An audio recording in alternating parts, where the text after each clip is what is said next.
Hola, ¿qué tal? Bienvenidos al canal. En esta ocasión vamos a hacer un vídeo sobre el montaje de un tablero para conectar nuestros equipos de prueba. Es un tablero de prueba para equipos, para circuitos, en fin, para lo que queramos conectar, con su lamparita en serie, un interruptor, un enchufe para enchufar si tenemos una toma de corriente normal, o una ficha de empalme si lo que vamos a utilizar son dos cables, ¿vale? Antes de seguir, quiero deciros que si no estáis suscritos al canal, que le deis a la campanita de abajo y os suscribáis, puesto que así os llegará un móvil o a vuestro ordenador cada vez que subo un vídeo y así no os perderéis ninguno, ¿vale? Venga, pues seguimos.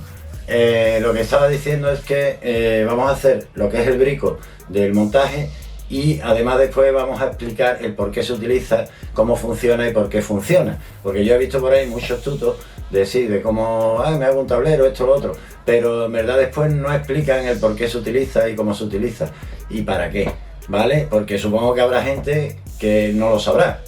Muchos puede ser que lo sepáis, porque si sois técnicos os dedicáis, pues lo deberéis de saber, pero habrá otros que no tengan ni idea y no sepan y digan, bueno, pon una lámpara en serie, ¿por qué pon una lámpara en serie? ¿Para qué poner una lámpara en serie? En fin, bueno, pues vamos a hacer montaje para que veáis cómo se monta, lo fácil que es, son 4 cosas y después vamos a explicar cómo funciona y vamos a hacer unas comprobaciones y algunas medidas. ¿Os parece interesante? Venga, pues nos vamos al banco de trabajo y seguimos allí.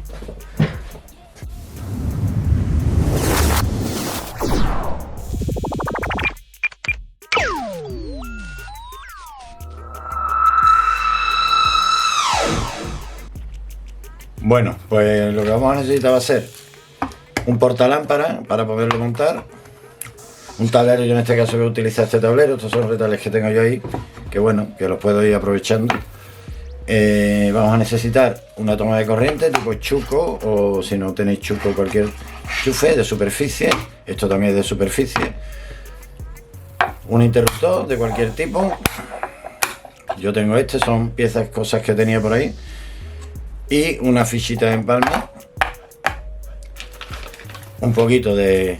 Yo voy a utilizar alambre de cobre macizo que tengo. Os voy a enseñar también un truquillo para enderezar el cable y que quede muy bonito con este tipo de cable, pero vamos, lo podéis hacer con cualquier tipo de cable. Yo lo que pasa es que esto es cable que tengo ahí, que lo puedo reciclar y bueno, lo voy a reciclar en este montaje, aunque se va a utilizar muy poco. Unas grapitas para grapear después nuestro cable, que quede mejor. Esto también se puede hacer de distintas formas, bueno, pero vamos, esto vale barato, esto lo he comprado. Y un enchufe para la toma de corriente, en este caso yo pues utilizaré, supongo, este negro por ejemplo que tengo aquí, viejo, de un aparato que lo he cogido. Ahí tengo otro blanco, ya veré, o este o otro que tengo ahí. Esos de aparatos viejos que yo se los quito, bueno, y los aprovecho para cualquier cosa que necesite, ¿vale? Bueno, pues lo primero que vamos a hacer es replantear un poco el montaje que vamos a hacer. Esto es un portafusible simple y llano. Se va a montar un portafusible, perdón, un portalámpara, y lleva su casquillo y después esto lo hay de distintos tipos. Yo el que tengo es este le tendremos que hacer el hueco para pasar el cable, que en este modelo plástico hay que tener cuidado porque se puede partir, no viene troquelado ni nada, pero bueno, ya buscaremos la manera de hacerlo que quede bien, vale. Bueno, opcionalmente pues se le puede añadir otra ficha de empalme, una para entrada y otra para la salida. Además de tener enchufe, podemos tener la ficha de empalme según nos convenga, y también le voy a añadir este LED, que es un LED que va a 220, para saber cuándo tiene tensión el aparato, ¿sabe? Cuando tenemos desconectado el interruptor y cuando lo tenemos conectado, ¿vale? Entonces, pues nada, vamos a replantear un poco. Pienso que la mejor configuración será poner la entrada, de la entrada que nos pase por el interruptor, la lámpara, y ya a la salida tenemos nuestro enchufe y nuestra ficha empalme, ¿vale? La luz LED creo que la voy a meter aquí, le vamos a hacer un taladrito aquí, lo vamos a encajar aquí. Esto es opcional, ya digo, no, yo lo voy a poner porque me gusta más, ¿vale? Y poco más, solamente vamos a preparar el material, vamos a taladrar esto. Tenemos que hacer un taladro para que salga el cable, para que entre el cable, y otro para que salga, ¿vale? Y también un taladro para colocar esto. Entonces vamos a empezar por esto. ¿vale? Una vez que tengamos esto preparado, ya aquí no vamos a tener que hacer taladro, puesto que este plástico no se rompe y este plástico además si viene troquelado, ¿vale? Y no vamos a necesitar ahí hacer más nada, ¿vale? Bueno, pues vamos a empezar por lo que he dicho. Bueno, pues vamos a empezar, como he dicho, por preparar esto. Le vamos a hacer un taladro para meter nuestro LED. Lo vamos a empezar con esta broquita y ya después lo agrandaremos un poco, ¿vale?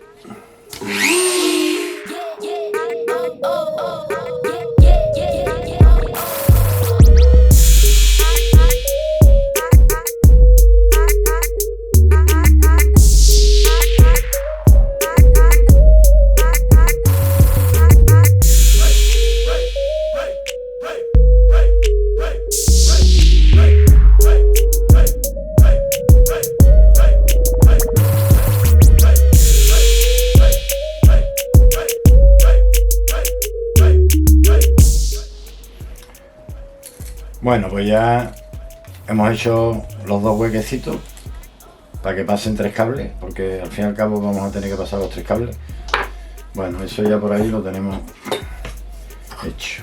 El siguiente paso va a ser coger nuestra primera ficha de entrada, por ejemplo y nuestro interruptor.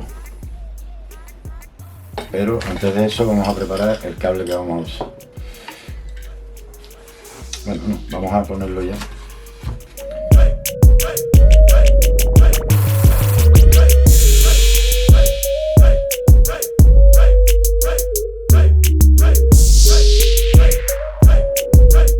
Bueno, pues vamos a atornillar esto aquí. A ver, esto es muy largo. Ahora este va a ponerlo, como este no tiene 2 huecos vacíos, vamos a aprovechar uno de los huecos a ponerle.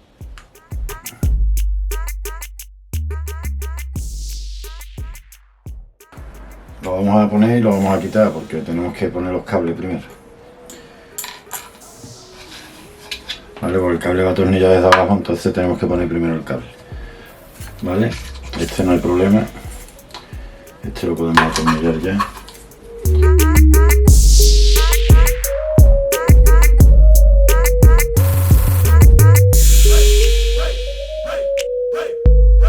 Tenemos más o menos todo replanteado. Vamos a preparar el cable. Vale, para preparar el cable cortamos un trozo más o menos de 1 metro, porque en este caso vamos a tener bastante, podemos cortar más. Vale, vamos a cortar otro metro más o menos de rojo. Vale, esto lo suyo es tener un banco de trabajo. Como yo no tengo un banco de trabajo, pues lo vamos a fijar a otro punto. Lo voy a fijar aquí a la puerta, porque no tengo banco de trabajo. Fijamos el cable a donde podamos, algo firme. Y ahora en el otro extremo cogemos con los alicates. Vale, cuando lo tengamos ya fijo, pues cogemos bien firme con los alicates y tiramos fuerte, hasta que notamos que el cable estira.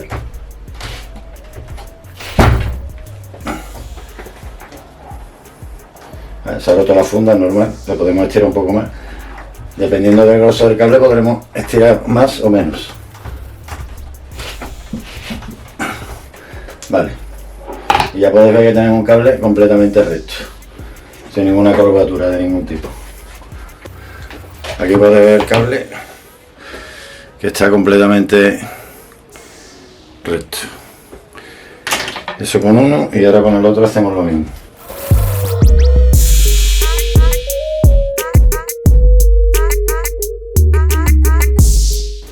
Este cable es que es bastante grueso y cuesta, con un cable más finito se hace mucho más. Bueno, vamos a usar el amarillo para la tierra. La tierra la vamos a colocar en el centro, ¿vale? Entonces la tierra va a pasar directa básicamente hasta aquí, y de aquí vamos a puentear aquí. Entonces lo que vamos a hacer,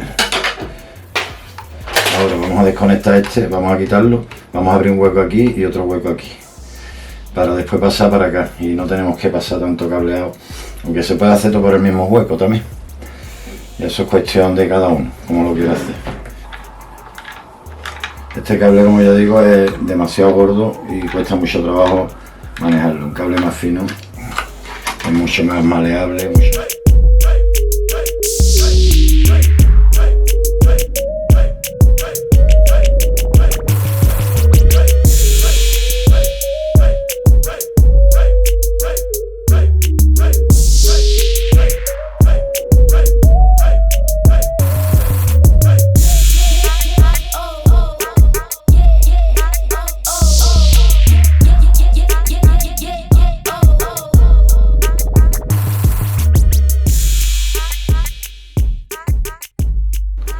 Bueno, pues después de haber estado un buen rato peleándome con este cable, he decidido desistir de poner este cable porque es demasiado grueso, es de 2,5, demasiado duro. Estos mecanismos tampoco están preparados para este tipo de cable y me resultaba demasiado difícil. Entonces he decidido mejor usar el cable flexible. No va a quedar tan bonito, pero va a ser mucho más fácil el montaje, ¿vale?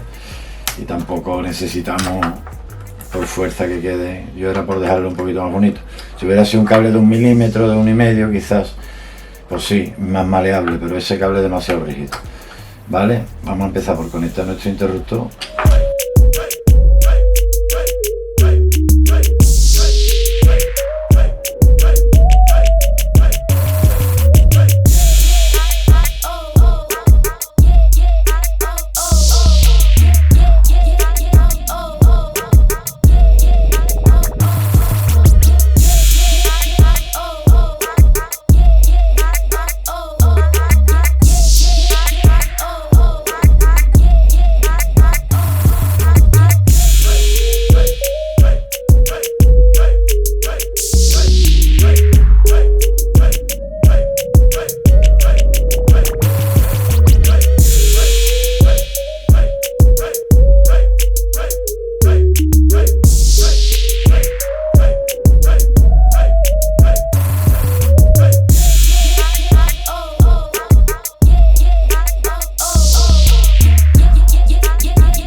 Aquí ya podéis ver cómo ha quedado el montaje final.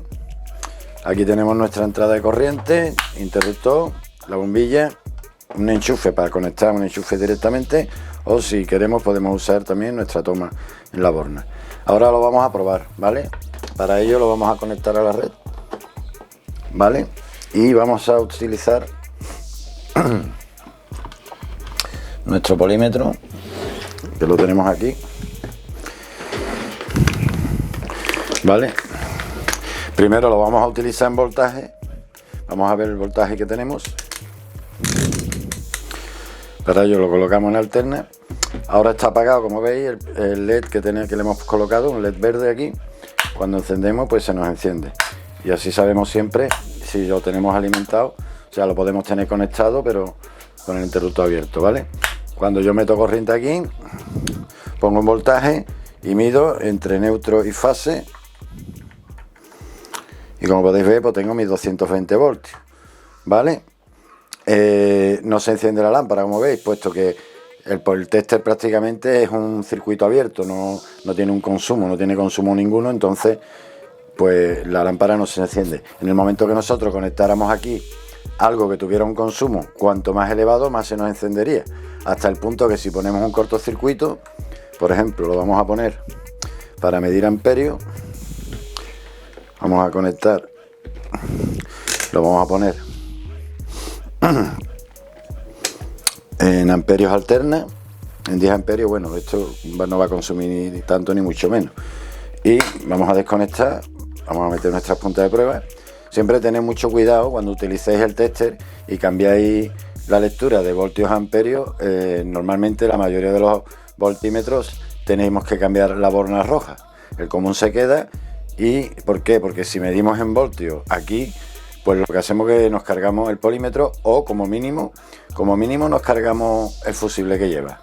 Pero es muy posible que también se dañe el polímetro. Así que siempre, y después al contrario, cuando vayamos a medir en tensión, igual, porque si nos confundimos es como si hiciéramos básicamente un corto, porque esto en voltios tiene una resistencia prácticamente infinita, normalmente de 20.000 ohmios por voltio para arriba, si es un polímetro de calidad. Cuanto más calidad, cuanto más ohmios por voltio tenga un tester, de mejor calidad es, porque la lectura que nos va a dar en voltaje es más fiable. Y en amperios al contrario, en amperios cuanto más fácilmente deje pasar la corriente a través suya, menos va a falsear la lectura, ¿vale? Luego aquí prácticamente ahora mismo tendríamos un cortocircuito, ¿vale? Entonces yo lo tengo en serie, entonces lo que hago es que cierro el circuito y se me va a encender la lámpara como si la tuviera conectada directamente, como podéis ver, ¿vale? Por eso funciona esto, porque la lámpara lo que hace es limitarnos la corriente. Si esta lámpara es de 40 vatios, va a tener un consumo, va a dejar pasar una intensidad que, aunque yo aquí haga un cortocircuito, la intensidad que va a circular nunca va a sobrepasar la intensidad a la que trabaja la lámpara, porque esto es una resistencia, como, aunque sea una bombilla, interiormente es como si fuera una resistencia, se comporta igual. Si yo pongo un cortocircuito, lo que estoy cerrando el circuito a través de la resistencia, y la tensión pues va a caer aquí en la lámpara, y la potencia se va a disipar aquí. Entonces, si tenemos un circuito aquí conectado, normalmente no se va a dañar, aunque haya un cortocircuito, ni va a pegar un chispazo ni nada, porque ese exceso de corriente que habría si no tuviéramos la lámpara lo está limitando, como si dijéramos la lámpara. La lámpara haría como si dijéramos de un grifo medio cerrado, ¿vale? Esto también se utiliza para comprobar los condensadores. Si nosotros ponemos aquí un condensador, no estos pequeñitos, pero los condensadores grandes de motores, de 10 microfaradios, 16, 30, en fin. Si ponemos aquí un condensador y encendemos, pues según la capacidad del condensador se nos va a encender la lámpara más o menos, y podemos más o menos saber si el condensador está bueno. Si yo pongo aquí un condensador y le doy y resulta que no se enciende, me está diciendo que el condensador que he conectado aquí pues no está mal, puesto que el condensador en corriente alterna se comportaría como una pequeña resistencia ahí, ¿vale? Cargándose, descargándose, simularía como si pasara la corriente a través de él, que verdaderamente la corriente no pasa, lo que hace es que almacena y al cambiar el ciclo suelta, ¿vale?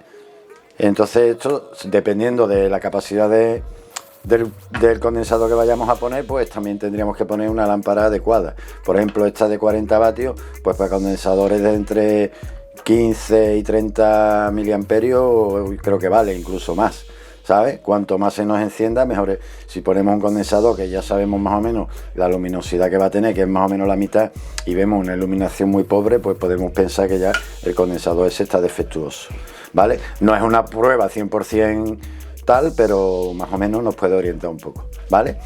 Eso por ahí. Bueno, ahora vamos a explicar un poco la pizarra con números, porque esto protege, aunque ya lo he explicado, pero un poquito para el que sea menos conocedor del tema y tenga menos ideas, que se entere un poquito de todo. Estoy repitiendo esta toma porque antes, cuando lo hemos hecho, no hemos visto el consumo, hemos visto que se encendía la luz, pero no hemos visto los amperios que teníamos, ¿vale? Que verificamos que lo tenemos en amperios, en 10 amperios. Ahora, si hace falta, le bajamos la escala, ¿vale? Y vamos a ver, ¿vale? Nos está marcando 0,16, ¿lo veis? 0,15, 0,16. Este consumo ahora después lo vamos a calcular y veremos cómo nos sale, ¿vale? Más o menos eso, 1,5, 1,6 tenemos, ¿vale? Depende de la escala que lo ponga, ¿vale? Aquí tenemos 0,16, 0,15, 0,16. Bueno, ¿vale? Pues eso era para ahora hacer el cálculo y a ver si nos coincide el cálculo que vamos a hacer. Bueno, pues básicamente el circuito que hemos montado es este. Aquí tendríamos nuestra entrada de corriente, fase neutro. Hemos hecho que el neutro pase directamente hasta nuestra salida. Aquí hemos puesto una lamparita. La fase nos está pasando a través del interruptor, que está aquí, y en serie con nuestra lámpara. Y aquí las dos salidas. Entonces, si nosotros conectamos aquí cualquier tipo de carga, yo conecto aquí cualquier carga, vamos a representarla por una R, una resistencia que sería resistencia de carga, RC, pues la intensidad que va a circular, aquí tenemos 220 voltios, sabemos que tenemos 220 voltios o 240 voltios en alterna, ¿vale? Va a pasar por aquí, aquí va a haber una caída de tensión, la que sea, y aquí va a haber otra caída de tensión, y la intensidad que va a circular por todo el circuito, como está en serie, la I que pasa por aquí va a ser la misma que pasa por aquí a través de esta resistencia, y va a ser la misma que nos vuelve por aquí. O sea, la intensidad total que nos va a circular por el circuito va a ser la que limita la suma de las dos resistencias, ya que están en serie, ¿vale? Si yo aquí hago un puente y esta resistencia vale 0, R igual a 0, que sería un cortocircuito, pues la intensidad que va a circular es la intensidad máxima. Si la bombilla es de 40 vatios, pues podemos hacer las cuentas, 40 vatios, a qué intensidad corresponde a 220 voltios. Esto no es una resistencia puramente resistiva, ¿no? Tiene cierta, porque es como una bobinita, pero bueno, básicamente eso lo podemos ignorar, puesto que su función es como si fuese una resistencia totalmente resistiva, ¿vale? Entonces, por la ley de Ohm, que nos dice que la intensidad que circula por un circuito es igual a la tensión partido de la resistencia, pues podemos deducir, de aquí podemos deducir la potencia, los vatios, W es igual a los amperios, o la intensidad, como queráis poner, por los voltios, ¿vale? Pues de esta fórmula podemos deducir fácilmente la potencia. Si tenemos una potencia que es igual a 40 vatios, podemos saber en condiciones de cortocircuito de R igual a 0, podemos calcular la resistencia y podemos calcular la intensidad que nos circula, ¿vale? Pues tenemos que 40 vatios es igual a los voltios, sabemos que son 240 por la intensidad, que no la sabemos. Entonces de aquí podemos sacar la intensidad. Despejamos, está multiplicando, pasa dividiendo, entonces tenemos que nuestra intensidad va a ser igual a la potencia, que son 40 vatios, partido de 240 voltios. ¿Vale? Quitamos y esto da 0,6, creo, ¿no? Me parece 0,6 amperios, ¿vale? No sé, lo voy a hacer con la calculadora, creo que sí, que no me equivoco. Ahí. Vamos a ver si no me he equivocado. 40 dividido entre 240, a 0,16, perdón. Yo sabía, digo, 0,16. Estoy ya oxidado, con las cuentas, ya se nota que hace tiempo que no hago cuentas. Vale, 0,16 amperios, que equivale, pues multiplicamos por 1000 y son 160 miliamperios. Bueno, pues como podéis ver, nos corresponde con la medida que hemos tomado. Cuando hemos puesto aquí nuestro polímetro en serie,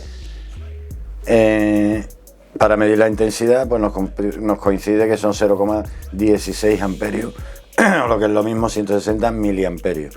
¿Vale? Ya con este valor podemos calcular nuestra resistencia, que es la que no sabemos. Si la resistencia será igual,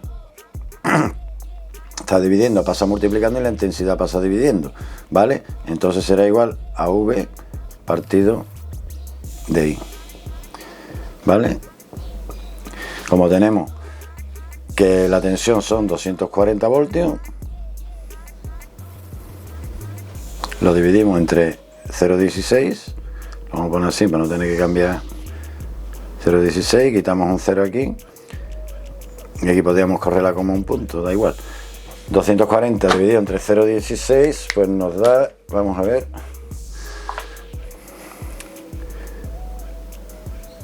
ahí, 240 dividido entre 0,16, no, 0,16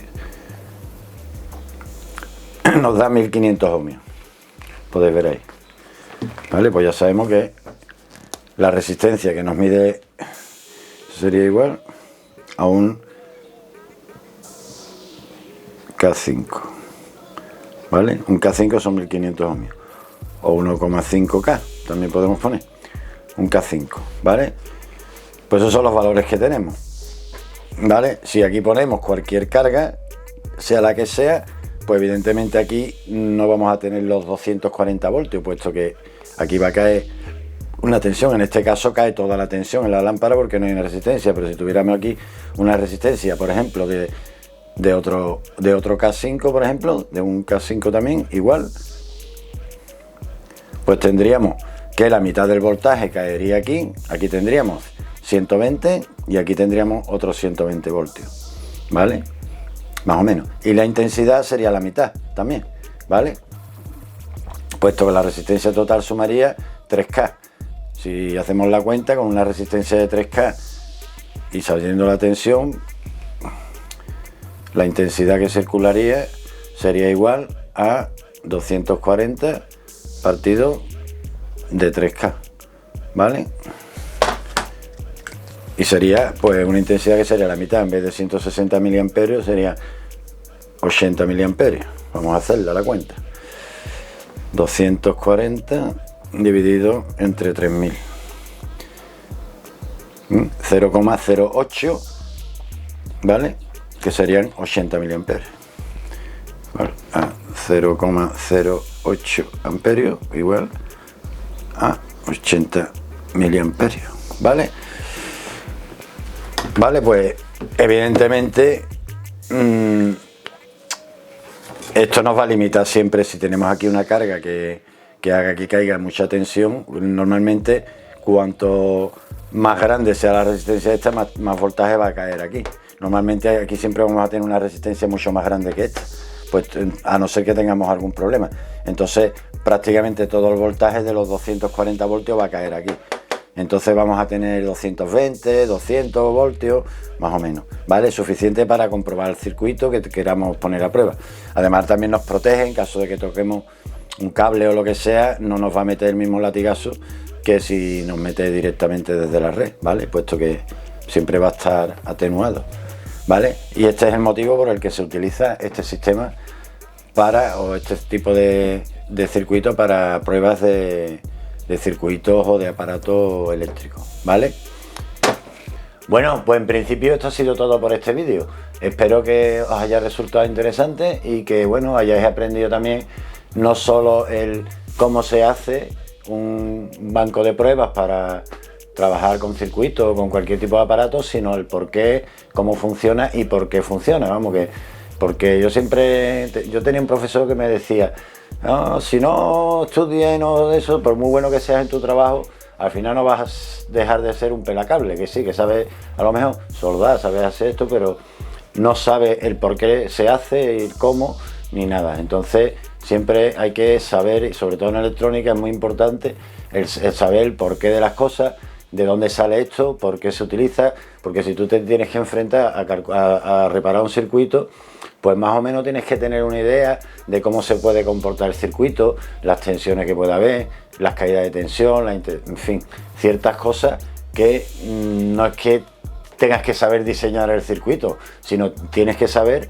cómo funciona y cómo se comporta para saber qué puedes esperar, qué resultado, qué voltajes puede tener, por qué un diodo tiene que caer 1,7 voltios en directa, en inversa en un Zener porque hay un voltaje, cierto voltaje, según de cómo sea, si de 12 voltios, de 10 voltios, en fin, cosas así, ¿vale? Bueno, pues nada, espero que os haya resultado interesante y que si os ha gustado, pues ya sabéis, le dais pulgarcitos arriba y si no os ha gustado, pues nada, le dais pulgares para abajo. Nos vemos en un próximo. No dejéis de suscribiros al canal y compartirlo. ¡Adiós!